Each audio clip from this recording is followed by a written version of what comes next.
اب آئیے بات کے اگلے حصے کی طرف، اور وہ دکھ کی باتیں، نمونہ رسول اللہ کی زندگی، دین شریعت رسول اللہ کا قول۔ کل 12 ربیع الاول کے اوپر پاکستان کے اندر کیا کچھ نہیں ہوا، کیک بنائے گئے، ان کیکوں کے اوپر رسول اللہ صلی اللہ علیہ وسلم کا نام نامی لکھا گیا، اور سوشل میڈیا بھرا پڑا ہے، نام محمد بھی صلی اللہ علیہ وسلم لکھا ہوا، لیکن گستاخ پھر بھی اہل حدیث ہیں، گستاخ پھر بھی وہابی ہیں۔ آپ عاشق رسول ہیں، آپ کا دعویٰ ہے نام نبی کو کیک کے اوپر لکھ کر اس کے اوپر چھری کو چلا دیا، پھر بھی گستاخ ہم ہیں، چھری کو چلا دیا۔ حضرت علی، سہیل نے کہا تھا نا رسول اللہ مٹا دو، کہا میں نہیں مٹا سکتا، پینسل سے بھی نہیں مٹا سکتا، یہ رسول اللہ کا منصب ہے۔ تو اور میں امتی ہو کر رسول اللہ کا نام لکھیں اور پھر پینسل سے رب کرنے کی بجائے، وہ ایک الگ مسئلہ تو ہو سکتا ہے، آپ اس کے اوپر چھری کو چلا دیں اور پھر آپ یہ کہ اہل حدیث ہمیں برا بلا کہتے ہیں۔ اللہ کے بندوں، میں تو دعوت فکر دیتا ہوں، اور بریلوی علماء کو بھی ٹی وی کے اوپر بیٹھ کے اس بات کی دعوت دی اللہ کے لیے، اور بغیر تعصب کہتا ہوں بریلوی بھائیوں کو، دیوبندی بھائیوں کو، اہل حدیث بھائیوں کو،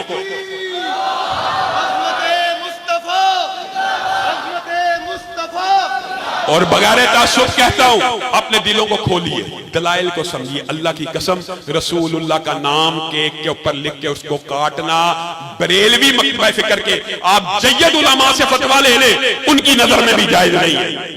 آپ ہمارے اوپر بات کرتے ہیں۔ پھر دوسری بات یہ بھی اہم ہے، اور اللہ کا شکر ہے کہ میں نے ایک عالم دین کو یہ کہا تھا، اس نے اپنا وعدہ پورا کیا اور اس نے اس کے خلاف صدائے احتجاج کو بلند بھی کیا، لیکن اس نے میرے ساتھ ایک اور وعدہ بھی کیا تھا جو آج تک اس نے پورا نہیں کیا۔ وہ مسئلہ بھی سمجھ لیجیے، وہ مسئلہ کیا ہے؟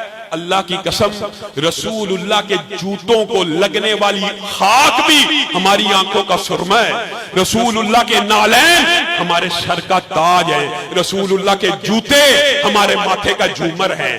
لیکن اللہ کے بندو، اے میرے بریلوی بھائیوں، دعوت اصلاح ہے، کیا رسول اللہ کے اپنے جوتے ہوں، اپنے جوتے ہوں، ان کے اوپر رسول اللہ کا نام لکھنا جائز ہے؟ اللہ کی قسم، ان کے اوپر رسول اللہ کا نام لکھنا جائز نہیں ہے۔ ایمانداری سے بتاؤ، یہ آپ کو کس نے مغالطے میں ڈال دیا؟ رسول اللہ کے اپنے ہی جوتے کیوں نہ ہوں؟ یہ تو تشبیہ ہے نا، یہ تو شبیہ ہے نالین کی، ان کے اوپر نام نبی لکھتے ہو اور پھر جھنڈیاں لگاتے ہو، اور پھر معاذ اللہ آپ گواہ ہیں، ان جوتوں کو اٹھا کر کھڑے ہو جاتے ہیں، پوچھا جاتا ہے آپ کیا کر رہے ہیں؟ کہتے ہیں آپ ہر عاشق کے گھر تشریف لاتے ہیں، آپ آ رہے ہیں، معاذ اللہ ہم ان کا استقبال کر رہے ہیں۔ یہاں پہ آپ نے رکنا ہے، غور کرنا ہے، کوئی تمثیل بیان نہیں کر رہا، کوئی مثال اور کوئی موازنہ نہیں کر رہا، لیکن بات سمجھانے کے لیے۔ اے میرے بریلوی بھائیوں، آپ کا سگا باپ ہو، آپ کے سگے باپ کی جوتیاں ہوں، آپ تشبیہ کے طور پہ نہیں، اس کی اصلی جوتیاں بھی اٹھا کر وہ ایئرپورٹ پہ آئے، وہ آئے استقبال کرنے کے لیے، اس کی اپنی جوتیاں بھی اٹھا کر آپ اس کو لہرا کر استقبال کریں گے، اللہ کی قسم آپ کو جوتیاں مارے گا کہ اپنے باپ کا استقبال جوتیاں لہرا کے کر رہے ہیں۔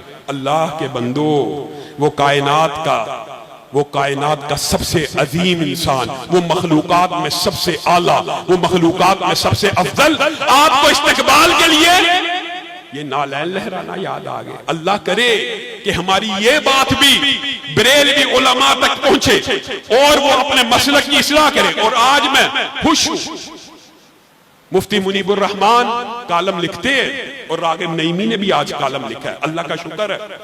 میں نے جمعے کے دن بھی اس بات کو اٹھایا تھا کہ یہ کیا ہو رہا ہے، 12 ربیع الاول ہے، رسول اللہ کا میلاد منانا ہے، اہل حدیث اس طرح منانے کے لیے تیار ہے جس طرح رسول اللہ نے منایا ہے، ابو بکر نے منایا ہے، عمر نے منایا ہے، عثمان نے منایا، علی نے منایا۔ کیسے منایا ہے؟ رسول اللہ صلی اللہ علیہ وسلم خود بیان کرتے ہیں، میں پیر کو پیدا ہوا اور میں پیر کو روزہ رکھتا ہوں۔ لوگوں، کتنی عام فہم بات ہے۔ عید الفطر کی رسول اللہ نے تاریخ بتلائی، عید الاضحیٰ کی رسول اللہ نے تاریخ بتلائی، اور اپنے پیدائش کے دن کے حوالے سے دن بتایا۔ تاریخ بتائی ہے کہ دن بتلایا؟ پیر کا دن بتلایا کہ تاریخ بتلائی ہے؟ اور عید الفطر کی تاریخ، عید الاضحیٰ کی تاریخ. اور ہم نے جب اس مقدمے کو اٹھایا، اللہ کے بندو آپ رسول اللہ کی 12 ربیع الاول، چند سال پہلے اس کو 12 وفات کہا جاتا تھا.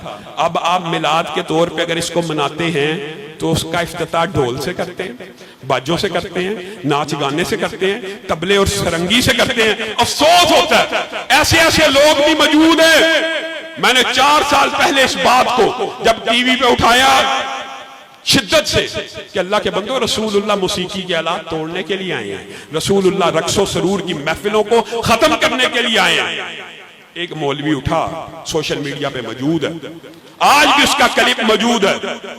وہ کہنے لگا ہمارے اوپر اہل حدیثوں نے اعتراض کیا ہے کہ ہم موسیقی بجاتے ہیں، ہم ڈھول بجاتے ہیں، ہم تبلہ اور سرنگی بجاتے ہیں. میرے پاس دلیل ہے ڈھول بجانے کی. میں نے پوچھا کیا دلیل ہے آپ کے پاس ڈھول بجانے کی؟ کہنے لگا کل رات میں نے خواب دیکھا ہے رسول اللہ صلی اللہ علیہ وسلم ڈھول بجا رہے تھے. یہ دلیل ہے. نیٹ کے اوپر یہ کلپ سیالوی صاحب کا موجود ہے، جس کو یقین نہیں آج سرچ کر کے سن سکتا ہے. یہ دلیل ہے ڈھول بجانے کی. ڈھول بجانے کی کیا دلیل ہے؟ 12 ربیع الاول کو ڈھول کیوں بجایا جائے گا؟ جی میں نے خواب دیکھا ہے کہ رسول اللہ صلی اللہ علیہ وسلم نے ڈھول بجایا. پھر ایک اور بندے کی بات سن لیجیے، آپ حیران رہ جائیں گے. ہم یہ بات جب کرتے ہیں نا درد دل سے کرتے ہیں. اللہ کے بندوں اور بریلویوں کو بھی اصلاح کے طور پہ کرتے ہیں. اللہ کا واسطہ ہے کم از کم جس نبی کا نام لیتے ہو جو موسیقی کے آلات توڑنے آئے، اس نبی کا نام موسیقی پر مت لو، تبلے پہ مت لو، ڈھول کے اوپر مت لو. گستاخی کے فتوے ہمارے اوپر اور ناچ گانا بنگڑا آپ کر رہے ہیں. تو ایک مولوی نے عجیب جواب دیا، وہ بھی نیٹ کے اوپر موجود ہے، سن لیجئے. کہنے لگا اہل حدیثوں کو بالعموم مخاطب ہو کر کہنے لگا یہ جی مولوی آج کل موسیقی کے خلاف بڑے لگے ہوئے ہیں، وہابی مولوی. یہ وہابی جو ہے نا، نیٹ پہ کلپ موجود ہے، یہ قرآن کی آیتیں حدیثیں پڑھ پڑھ کر لوگوں کو جہنم میں لے کے جائیں گے، اور ہمارے بابے سرنگیاں اور تبلے بجا کر لوگوں کو جنت کی طرف لے کے جائیں گے. اور پھر منہ سے سرنگی کی آواز بھی نکالنے لگا اور لا الہ الا اللہ کو اس ردم سے پڑھنے لگا. کہنے لگا ہمارے بابے موسیقی کے اوپر زیادہ رد نہ کرو، ہماری لوگوں کو گمراہ نہ کرو. ہم کہہ رہے ہیں موسیقی نہ بجاؤ، وہ کہتا ہے لوگوں کو گمراہ نہ کرو. ہمارے بابے سرنگیاں بجا بجا کر لوگوں کو جنت کی طرف لے جائیں گے. یہ جنت کی طرف لے جانے کا طریقہ آپ نے دیکھ لیا. آسمان سے حور و غلمان.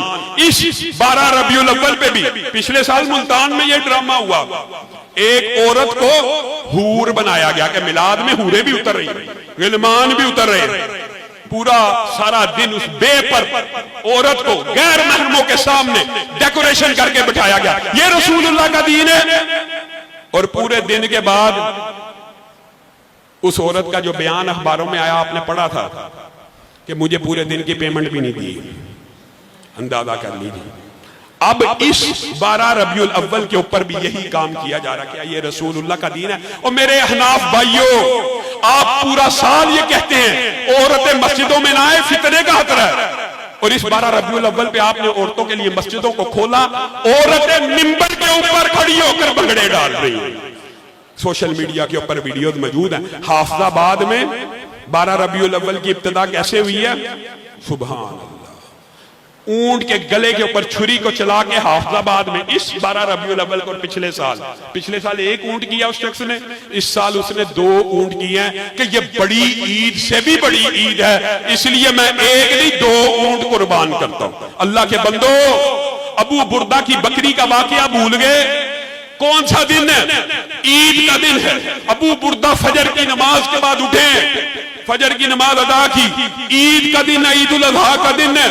اپنے علاقہ کو دیکھا اور سوچا بڑے غریب لوگ ہیں، بڑے مسکین لوگ ہیں، ان کے پیٹ میں بڑی بھوک ہے.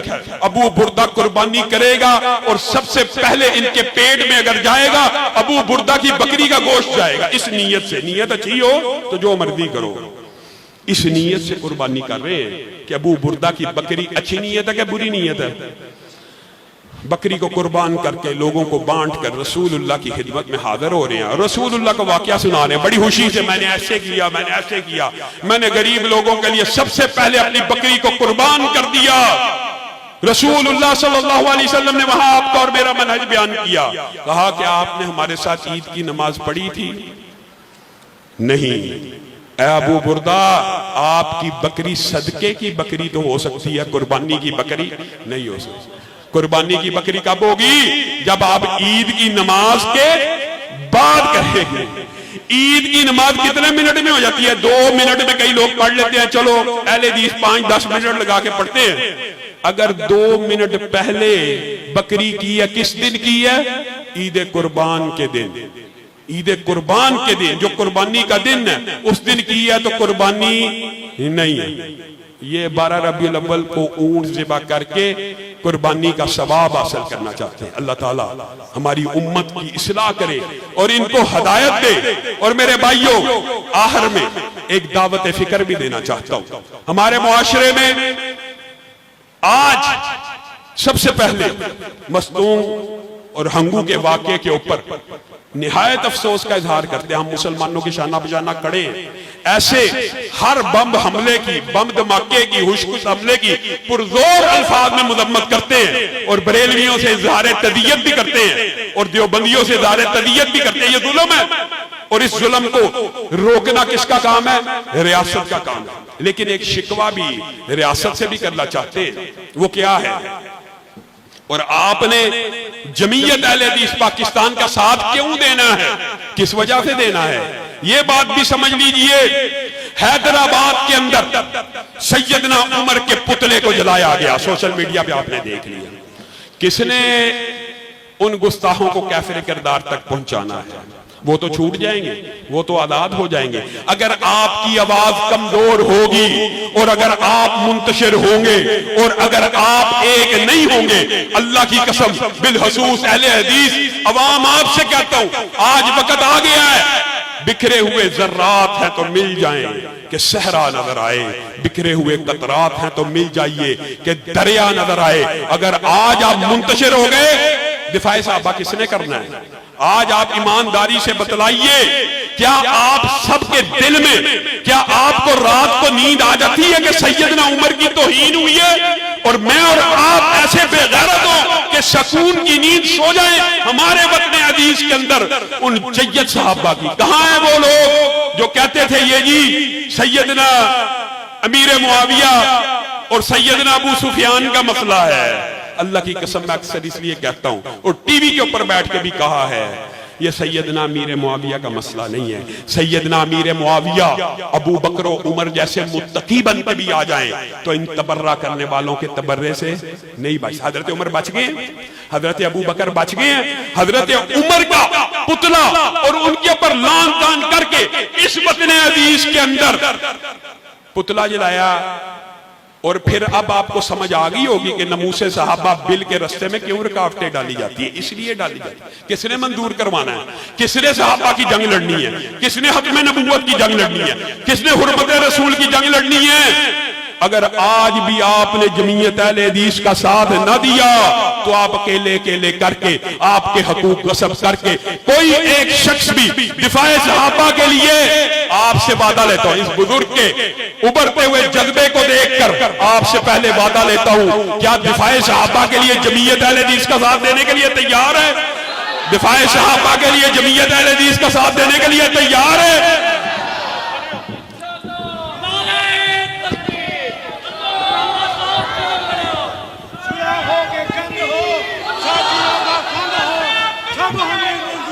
گلی گلی نگر نگر عمر عمر گلی گلی نگر نگر گلی گلی نگر نگر آپ سب ساتھی اس بات کا وعدہ کریں کہ دفاع حق نبوت کے لیے جمعیت اہل حدیث کا ساتھ دیں گے، دفاع صحابہ کے لیے جمعیت اہل حدیث کا ساتھ دیں گے۔